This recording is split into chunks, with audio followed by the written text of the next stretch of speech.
loob dahil maaari itong magdulot ng disturbance sa inyong mahimbing na pagtulog.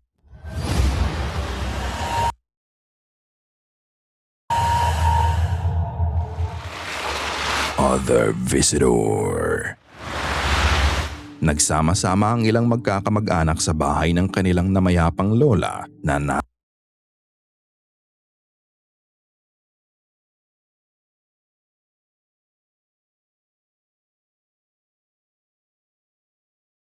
nasa ikapitong palapag ng gusali. Matapos nga daw nilang kumain ay nag-video sila. Kakatapos lang magligpit ng isa pa nilang kasamang babae ng mga pinagkainan nila at inilagay lang nito ang mga pinggan sa loob ng cabinet. Habang nagkukwentuhan nga sila ay isang nakakapangilabot na pangyayari ang naganap. Panoorin. 大変だよ、だって塾の先生なんて。そうかな、でもなんかほらちょっと大学生らしいじゃん。そううん、そうそう。しっかり勉強しなきゃダメだしさ。もしまった方がいいかも。ああそこしまっといて。あれ、うん誰かいる？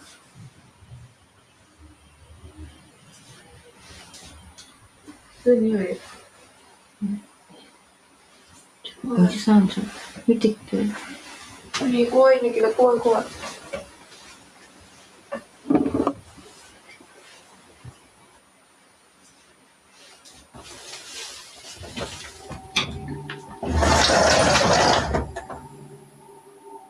誰もいないよ。え？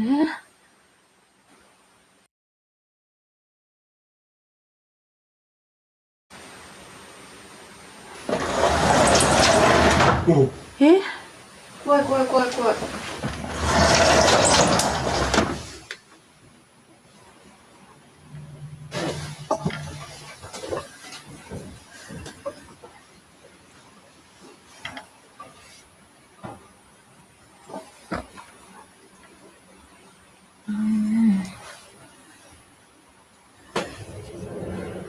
Nang maitutok ng nagvi-video ang camera sa kasama nilang babae, makikita mo sa bintana ang isang babaeng nakatayo sa likod nito. Maaaninag mo pa ang suot nitong kulay gray na sweatshirt at ang forma nito ay parang nga itong nakahawak sa mukha niya.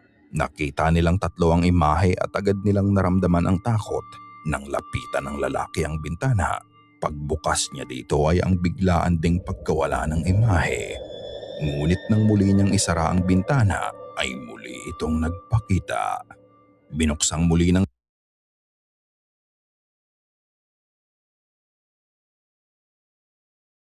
lalaki ang bintana at katulad ng naunang nangyari, bigla uli itong nawala. Nilapitan pa nga ng nagvi-video ang bintana pero wala silang nakitang ibang tao doon. Ang nakita nga ba nilang babae sa bintana ay ang kaluluwa ng yumao nilang lola?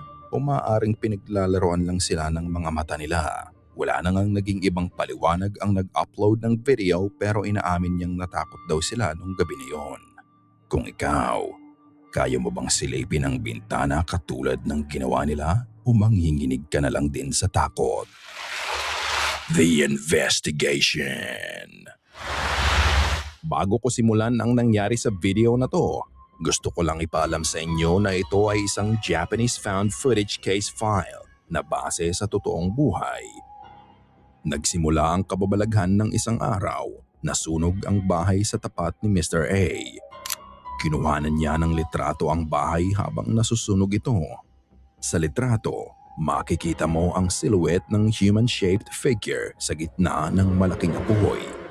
Ayon kay Mr. A, matapos niyang malitratuhan ang figurang to, dito na nagsimulang magkaroon ng mga hindi maipaliwanag na bagay ang nagaganap sa loob ng kanilang pamamahay. Para pigilan ang mga strange events na to sa bahay, naglagay siya ng omamori o Japanese charm na idinikit sa pader para itaboy ang negative energy.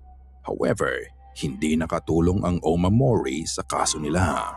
Kalaunan dahil sa mga nightmare-inducing phenomena, inabando na din nila ang bahay. Dito na pumasok ang psychic research team para imbestigahan ang ghostly manifestation sa bahay. Pinuntahan ng kanilang lead investigator, si Kyuchi, ang bahay isang gabi. Nagsimula siya sa pagse-setup ng camera at nag-ikot siya sa bahay. Tinanggal niya ang charms na nakadikit sa pader ng bahay, isang pagkakamali na pinagsisihan niya sa huli.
Sa mga oras na to, sandaling lumabas si Kyuchi sa bahay para i-report sa mga kasamahan niya ang mga nagaganap sa bahay.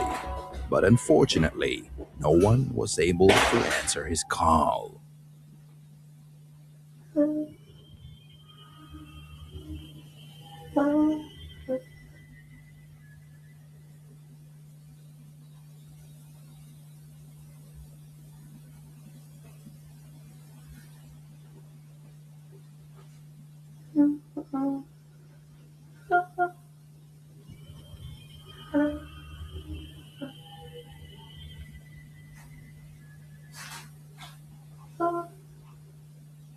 Habang nasa labas siya, isang nakakakilabot na tinig ng babae ang rumehistro sa camera.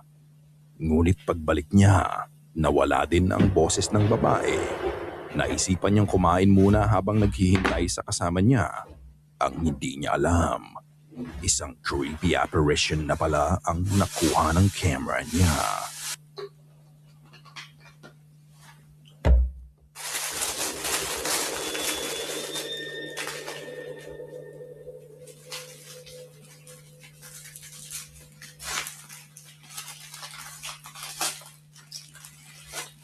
Isang puting ghostly face ang sumilip sa kanya sa itaas ng door frame. Matagal din itong nakatitig sa kanya. Pinagmamasdan nito ang bawat kilos niya. Nakatanggap siya ng tawag galing sa superior niya at sinabi nito na maghintay habang wala pa ang ibang kasama niya. Dahil dito, ibinalik niya ang charm sa pader para pigilan ang paglabas ng mga espiritong nananahan sa bahay. Pero huli na ang lahat.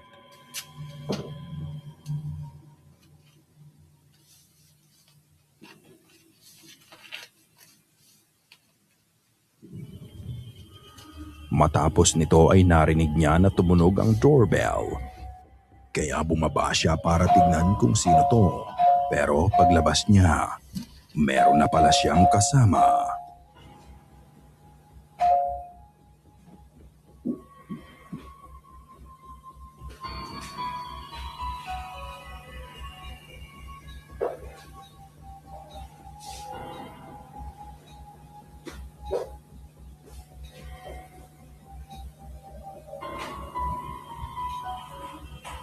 Tignan mabuti ang nangyari sa pagdaan niya.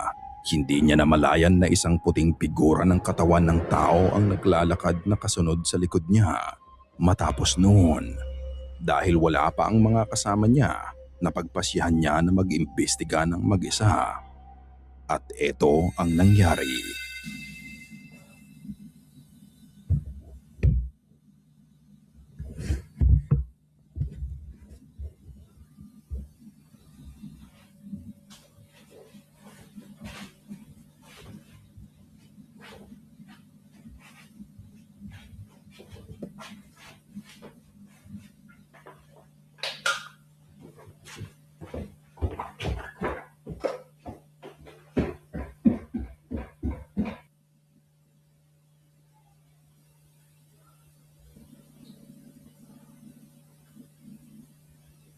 For some reason, namatay ang battery ng daladala niyang ilaw. Matapos nito, kinuha na niya ang ilang gamit niya. Dahil na din sa takot, naisipan niyang umalis na sana. Ngunit nang kunin niya ang camera,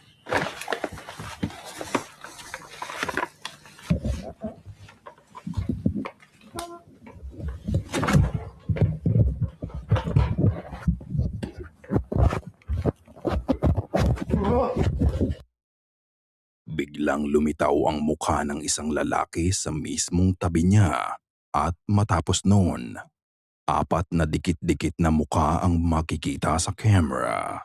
Maririnig mo pa ang takot na boses ni Kyuchi bago na-cut ang video. Makalipas ang ilang araw, pinuntahan ng isa sa mga kasamahan nila si Kyuchi para tanungin sa kanyang investigasyon. Pumayag lang siyang magpa-interview basta hindi bubuksan ang ilaw sa bahay niya. Malaki ang pinagbago ni Kyuchi. Halos tulala na lang siya habang ini-interview at masasabi mong wala na siya sa tamang katinoan. Sa kalagitnaan ng interview, napadukdok na lang siya sa sahig at bigla na lang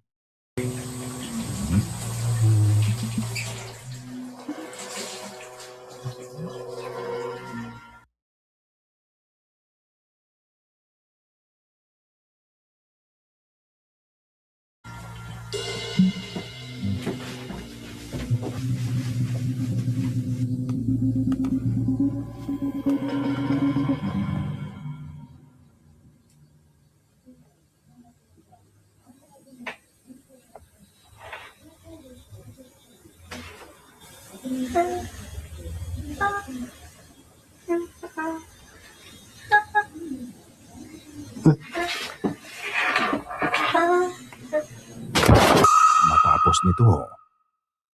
Hindi na muli pang nakita si Kyuchi at ang nag-interview sa kanya. By the river.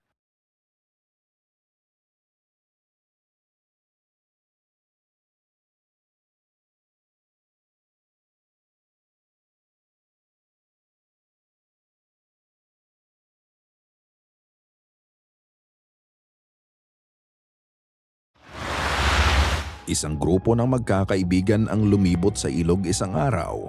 Masaya lang silang magkakasama habang nagtatampisaw sa tubig. Ang isa sa kanila, binivideohan lang niya ang kaibigan niya nang bigla siyang may narinig na ingay sa mga puno sa likod niya.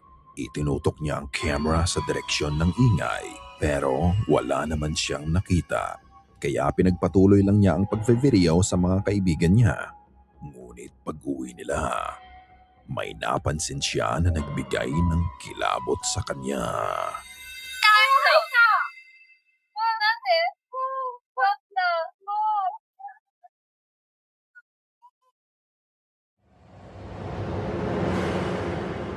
Nang itinutok niya ang camera sa gubat, makikita ang transparent figure ng babae ang nakatingin sa kanila sa likod ng puno. Hindi niya ito napansin pero ito ay rumihistro sa camera. Ang babae ay parang nakabalot ng puting tela na may bahid ng dugo sa katawan niya. Maiitim ang mga mata at labi nito. At tila pinagmamasdan lang sila. Ito ba ay kaluluwa ng babaeng pinaslang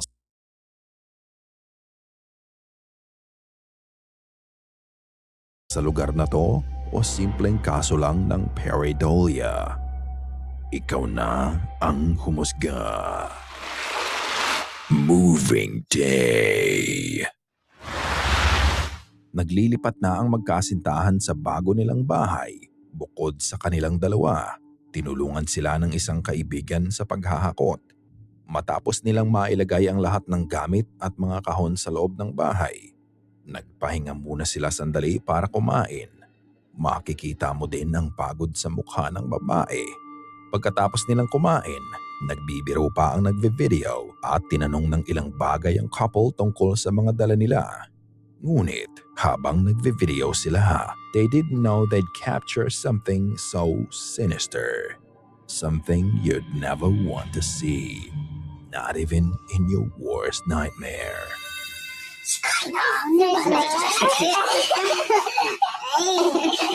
俺今喋ってたんだよ。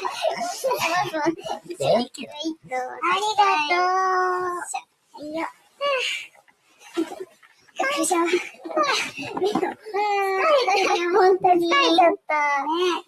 ああ、もしか。何、準備じゃ整理すんの？整理、なんか学べばよかな。やりたい。そう。昔ハマったやつ、全部持ってきたの。だからなんとかね、いろいろ入ってるよ。全巻揃ってるからさ。ね、すっごい。全巻はやばい。それじゃん、後ろの荷物。Nakita mo ba yon? Habang ini-interview ang babae ng kaibigan niya, sa kanang bahagi ng video, sa ilalim ng kahon. Hindi nila napansin na meron na pala silang ibang kasama. Panooring muli ang nangyari. やりたい。そう。昔ハマったやつ、全部持ってきたの。だからなんとかね、いろいろ入ってるよ。全巻揃ってるからさ。ね、すっごい。全巻はやばい。それじゃん、後ろの荷物。Makikita mo ang abong kulay na mukha ng babae na may maitim na mga mata ang nakatingin sa camera.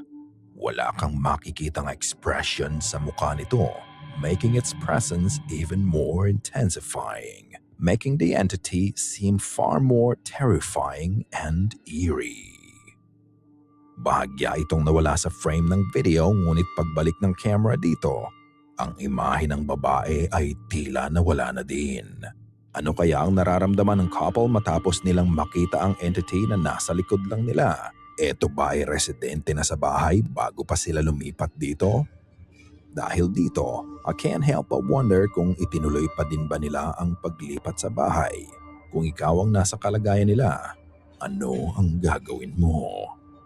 Titirhan mo pa din ba ang bahay o ibebenta mo na? Ikaw na ang bahalang magpasya. Accident property. In this video, pinuntahan nila Takani-san at Hayato-san ang bahay ng isang viewer nila. Ni-request nito na imbestigahan nila ang bahay na nirerentahan niya dahil sa mga paranormal phenomena na nangyayari dito. Bago nila i-conduct ang investigation, in-interview muna nila ang nagre-rent and according to him, alam niya ang background ng bahay bago niya kunin to. Kahit maliit lang ang bahay, it has a very dark history related to paranormal. But one tragic event in particular ang nangyari sa viewer niya. Ayon sa kanya, ilang araw lang matapos niyang lumipat kasama ang kanyang ama sa bahay, ang kanyang ama ay nahulog sa balcony. Tumama ang ulo nito sa semento na naging dahilan ng pagkamatay ng tatay niya. At nangyari ito 1 taon pa lang ang nakalipas. Gayunpaman, pinagpatuloy pa din niya ang pagrenta sa bahay matapos nito dahil mura at malapit lang sa trabaho niya. When he was asked kung ano ang mga na-experience niya sa bahay, ang sabi niya nakakarinig siya ng boses ng lalaki na nanggagaling sa balcony at boses naman ng babae mula sa banyo. After the interview, naiwan si Takani-san sa bahay ng mag-isa. Dito na niya sinimulan ang pag-iimbestiga. 向こうに、ベランダがあるんですけど、そこで一人検証をしていきたいと思います。ちょっと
なんか、僕、最近、ほんまに、ちょっとながら感じるようになってきたんですけど、ここなんですよね。ここにめっちゃ嫌な雰囲気を感じます。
すっげえここが嫌なんですよね。本当に。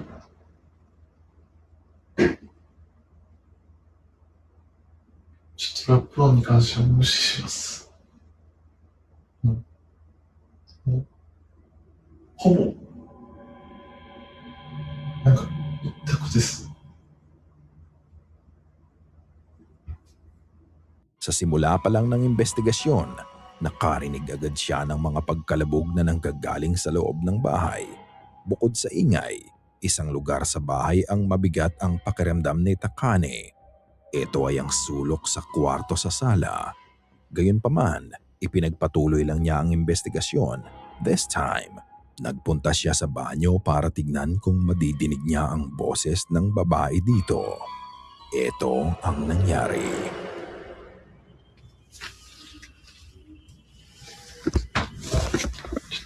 Oh, 待って。これ。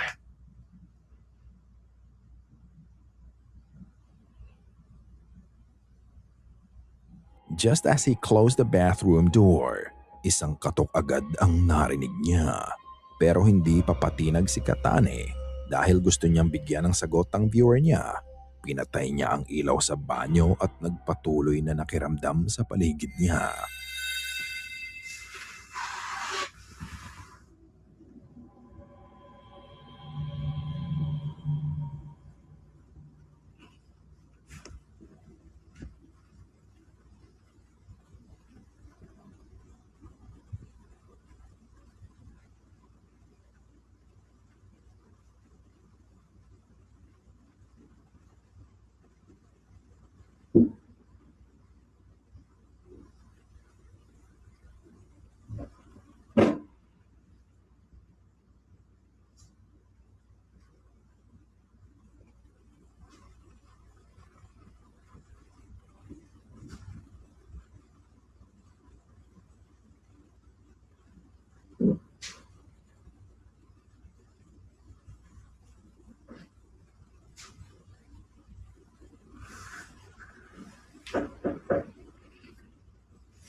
May kakaibang ingay siyang nadinig at madidinig mo din na may naglalakad sa sala. Malinaw na maririnig ang footsteps na lalong nagpakaba sa kanya. Sa takot niya ay wala na siyang nagawa kung hindi takpan na lang ang bibig niya.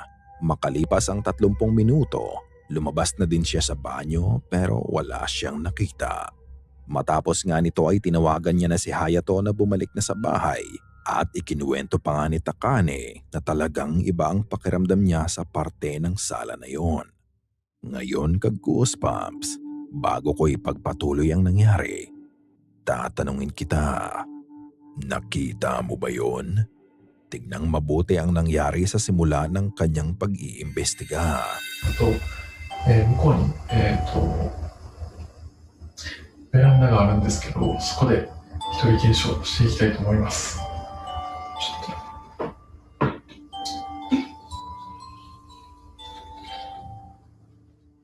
Sa parte ng sala kung saan iba talaga ang nararamdaman niya, sumilip sa kanya ang mukha ng isang lalaki. Madilim at kulay abo din ang kulay nito. Dahan-dahan lang ang paggalaw nito ngunit nagtago muli ito sa likod ng pinto. Ang mas weird pa, nang naitutok niya ang handheld camera niya sa parte ng pinto kung saan sumilip ang apparition. Wala itong nakuhang tao o figura. Tanging sa static camera lang niya nagpakita ang mukha ng lalaki. Ang kaluluwa ba ng lalaking ito ang may kagagawan sa lahat ng kamalasan at aksidenteng nangyayari sa bahay na yon? Sa huli, nagbigay na lang ng advice si Takani sa viewer niya na paalisin ito sa pamamagitan ng eksorsismo o di kaya ay lumipat na lang siya sa ibang bahay. Wala nang naging update pa tungkol dito, pero ikaw ka-goosebumps, kakayanin mo bang manirahan sa bahay na to? Ito ba ay totoong multo o gawa-gawa lamang? The Ruins. Isang gabi, kasama nang nag-post ng video ang girlfriend niya. Silang dalawa ay mahilig manood ng mga horror films at nagkasundo sila na puntahan ang isang abandonadong gusali sa gitna ng kakahuyan. Dati na nilang napupuntahan ang lugar kaya kabisado na nila ang daan papunta doon. Sa una, masaya lang silang nagkukwentuhan habang naglalakad sila sa pupuntahan nila. そう誰も住んでなくて、多分そのままになってる。マジでそう入ろうとしてないそこ。入れねえか。入ろうよ。入れんのそこ。入れると思う。マジで。そうてか沙織も来たことある。いや、絶対嘘。沙織知ってるよ。 Sa kalagitnaan ng kanilang paglalakad, may mangyayari na ipagtataka nila. Nagulat na lang sila na ang daan sa ruins ay bigla na lang nawala. Sa video, makikita nyo ang mataas at mahabang pader na nakaharang sa daanan nila. うわ、なんか狭くなってない？狭くない？いける？いけんのこれ。あ、そう。何？なんもなくない？行き止まりじゃん。なんでだろう。迷った？迷った？なんで？ Dahil dito, nagkaroon ng pagkalito sa dalawa kung tama ba ang dinadaanan nila. Pansamantala silang naghintay sa gitna ng madilim na kakahuyan at ito na ang sumunod na nangyari. なんもないよ。待って。なんでだろう。あれどっから来たっけ？待って。なんでだろう。待って。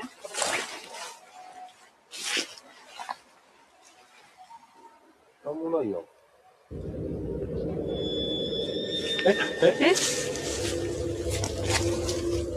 何？虫？なんか。何？ Nakita mo ba yon?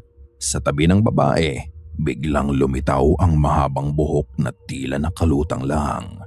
Nang bahagyang maitutok ng lalaki ang camera pataas, makikita mo na wala din itong mukha.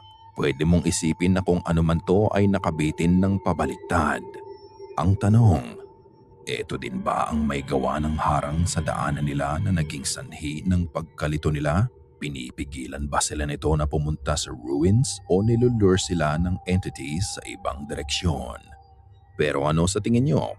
Is it real o isang elaborate hoax lang? Abandoned Hotel. Inimbestigahan ni Binchu ang isang haunted hotel sa Kashiwa City, Japan. Pinayuhan na siya ng mga lokal sa lugar. Kapag pumasok ka sa hotel na to, you will be cursed. Ang hotel ay inabandona noong 2009 matapos magpakamatay ng mag-asawa na dating may-ari nito. Ang sabi sa kanya ng mga tao, naninirahan pa din ang kaluluwa ng mag-asawa sa hotel at may balita pa na mas malakas ang pagpaparamdam ng mag-asawa sa dati nilang kwarto. Sinimulan ni Binchu ang pag-iimbestiga sa kalagitnaan ng gabi. Madilim at halos lamunin na ng mga damo at halaman ang hotel. Isa-isa muna niyang pinasok ang guest rooms. Sa loob ng kwarto, nadatnan niya pa ang mga gamit dito na nakabalot sa puting tela na lalong nagbibigay kilabot sa lugar. Matapos niyang puntahan ng ilan sa mga kwarto, hinanap na niya ang kwarto ng mag-asawa. Habang nasa labas, may kakaibang tunog siyang narinig. 何の音？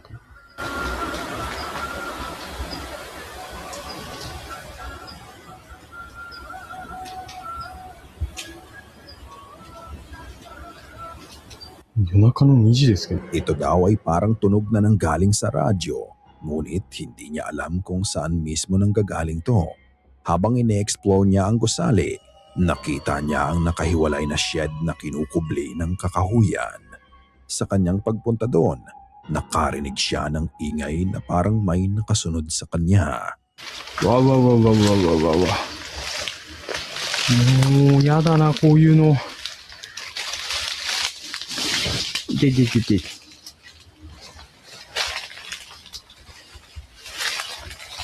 ん？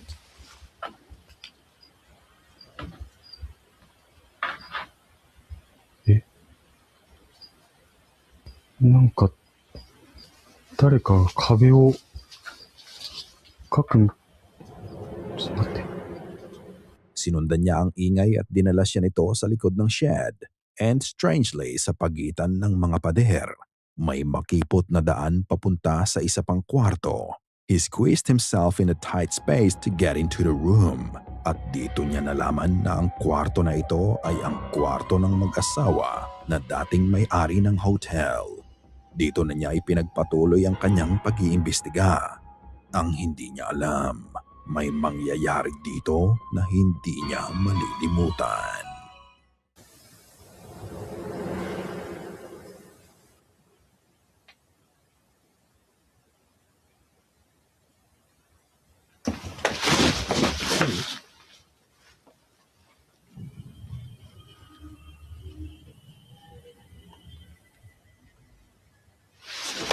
What?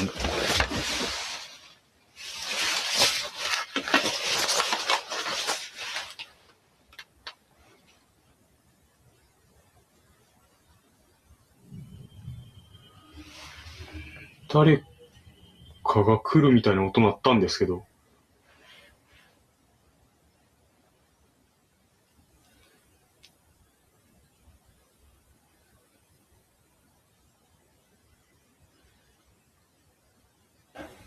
ん？何の音？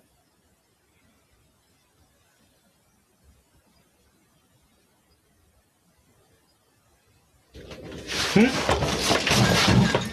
ちょっと待って、何今の？ Sa likod niya, nagulat siya sa narinig niyang malakas na kaluskos na nanggagaling sa labas. Matapos noon, a much scarier thing happened. Nakita mo ba yon? Isang maputlang kamay ang humawak sa likod niya. Sa takot niya, halos napahiga na siya sa sahig. Kung kanino o anumang kamay yon, parang may intensyon na saktan siya. Matapos nito ay agad niyang kinuha ang camera at pinuntahan kung saan nanggaling ang kamay. Ngunit wala naman siyang nakita. After this spine-chilling encounter, tinapos na niya ang pag-iimbestiga. Did he capture one of the owner's ghosts? Kung ano man ang nangyari nung gabi na yon, ito ay mananatili na lang misteryo para sa kanya. Telephone number. May phone number daw na pwedeng tumawag sa mga patay? Urban legend lang ba talaga o talagang nangyari sa totoong buhay? Ni-retrace ng team ang pinagmulan ng alamat.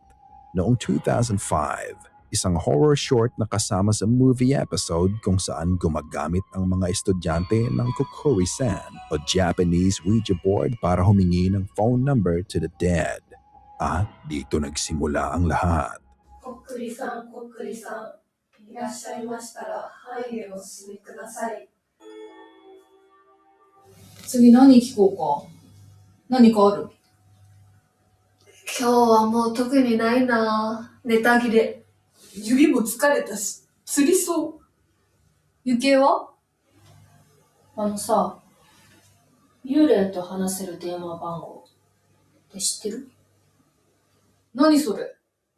いや、東京に住んでる友達に聞いたんだけどさ、なんかその電話番号にかけると幽霊と話せるらしい。幽霊と何話すの？いや、これじゃん、これ。こっくりさんと同じで何でも答えてくれるんだって。嘘？電話で？待って、こっくりさんはさ、信じてるくせに、これ疑うの？あるんじゃないかな。科学が発展したみたいにさ、こういうのも時間とともに進化していくんじゃないかな。そうそうそう、そういうもんそういうもこっくりさんよりいろいろと楽かもよ。電話番号は？ん。いや、それがさ、その友達もわかんないみたいで、ほら、あくまでも噂だから。なんだ？だから、こっくりさんに教えてもらおうよ。幽霊と話せる電話番号。こっくりさん、こっくりさん、いらっしゃいましたら、はいへお進みください。こっくりさん、こっくりさん、いらっしゃいましたら、はいへお進みください。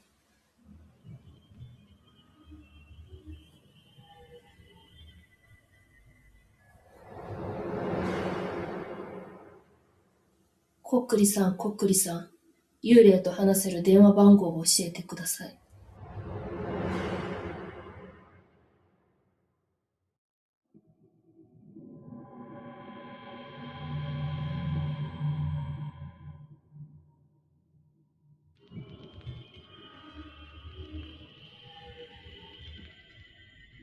090。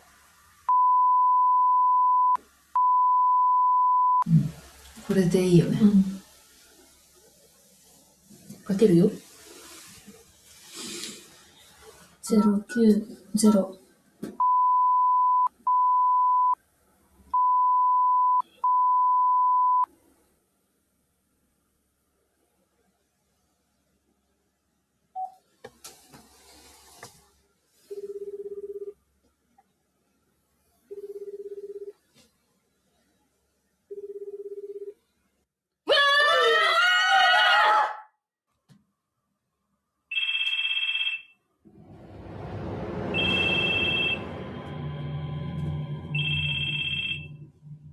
Ayon kay Kenji Murakami, ang filmmaker ng nakita niyong video, ang number na ipinakita niya sa pelikula niya ay totoong phone number niya.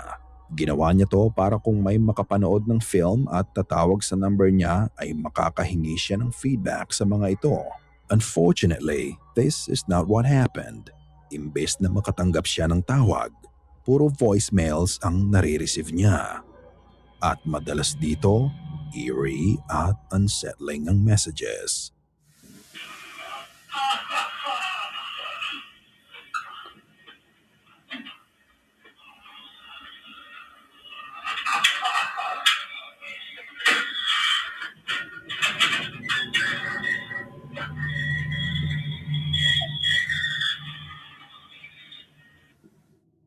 Makalipas ang isang taon, may binigay na VHS tape ang isa sa mga producer ng film ni Kenji sa kanya. Ito ay tungkol sa isang paranormal investigation na ginawa noong 2001, 4 na taon bago nila gawin ang pelikula. Nang panoorin niya ang investigation, he learned something really spooky. Ang number na inilabas niya sa pelikula niya ay makokonekta sa paranormal documentary sa bahay ng mag-isa. Dito na niya sinimulan ang pag-iimbestiga. 向こうに、ベランダがあるんですけど、そこで一人検証していきたいと思います。